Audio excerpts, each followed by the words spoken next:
Alright guys, I'm going to make a quick video here. I'm going to be reading from a paper because I was doing my laundry earlier and I had this frenzy of thought coming to me for the subject of this video, and so I thought if I wrote it down in my notes that it would flow more smoothly and would be a more seamless approach to articulating the subject matter.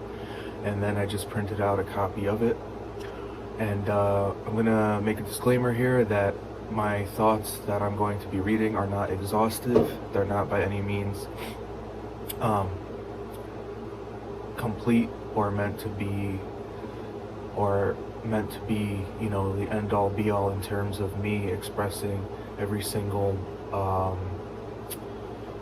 every single sentiment or nuance regarding this thing. So just keep that in mind. It's not exhaustive. I can always add to it and that sort of thing. And also, it's not meant to elicit existential dread or discouragement or a sense of hopelessness or anything like that. It's simply meant to allow you to awaken and realize that the box within which you exist, within the box which you exist in, there's a whole other world outside of that perimeter, and it's very easy to become enchanted and conduct yourself in a way that subscribes completely to the contents and the order and everything that's in that prepackaged box. But just know that as I read this, it's just meant to instigate growth and awakening and change, and to rid ourselves of the shackles that bind. So I'm going to start reading here. I said, think about all of the prepackaged ideologies, narratives, and ideas you've passively accepted and adopted through conditioning, osmosis, and a lack of accepting the burden and responsibility for contemplation and self-direction.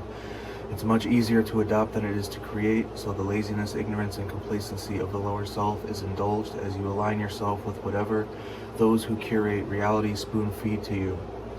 You exist as a slave with shackles firmly set upon the mind and spirit, which are more binding than any of the physical nature could ever be. The narrative of working at a frantic pace in order to accumulate as many worthless pieces of paper as possible is adopted and integrated with complete passivity. Accumulate them and utilize them to further enslave yourself through the process of meaningless consumerism and fruitless external pursuits. If by some chance you don't succumb to the crushing force of a debt that is completely illusory and imaginary, you can have a few years of quote-unquote freedom before you die.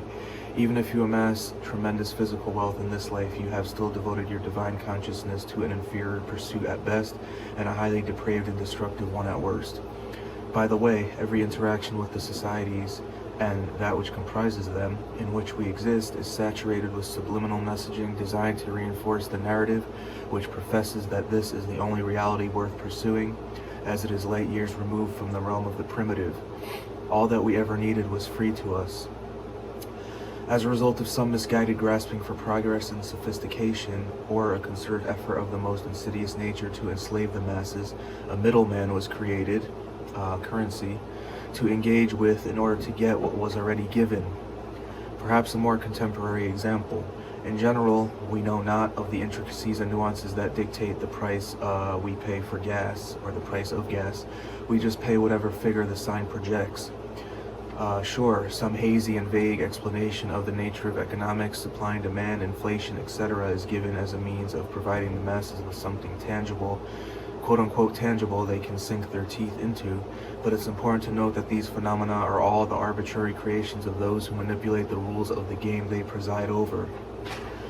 In other words, it's all smoke and mirrors and nothingness, but they contend it's the ultimate reality and coincides with concrete principles, and that's good enough for us. The omniscient powers that be have spoken, and they of course have our best interests in mind because they also happen to be the pinnacles of benevolence. It is in our nature to be led. We crave it, and they're all too happy to oblige. The human propensity for blind allegiance and unquestioning obedience knows no bounds. We desire the expediency that comes with the adoption of prepackaged ways of being, because the alternative, self-direction and intense contemplation, are the blessings we mistake for inconvenient burdens. The upside is that we can flip the switch at any time and make the decision to transcend these narratives, But to do so, we must be honest with ourselves, strip the ego of its lifeline, and make a concerted effort to ascend in consciousness.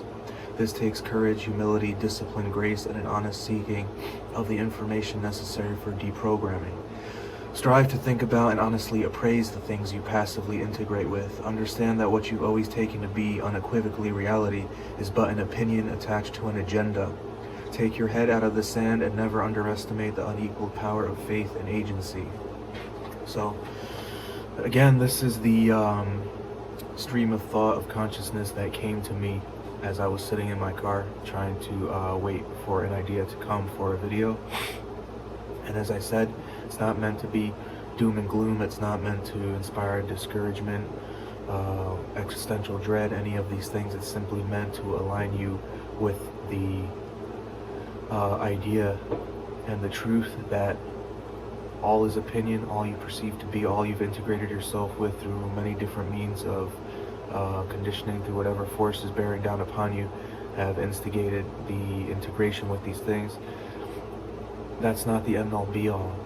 And there are those out there that would desire and go to any lengths to have you believe that it is, but there's a whole realm, there's an infinite realm of possibility out there. All is opinion, and as you awaken and you take on the responsibility and the blessing of coming up with your own paradigms and things, you can understand that this too is an opinion, but you can align it with virtue and create it for yourself rather than having it be imposed upon you through subliminal messaging, through conditioning, through education systems, through all of the tenets of the societies in which we exist. So that's the point that I wish to get across in this video. If you could like the video, I'd appreciate that. Leave your comments, your suggestions, your feedback. Again, this is not exhaustive. Anything you want my perspective on, anything you might be looking for some advice on. If I could lend some uplifting and inspirational words, I'd be happy to do that. Check out my other channel, Ray Rivera. Subscribe to that. I do art and music there. Subscribe to this channel.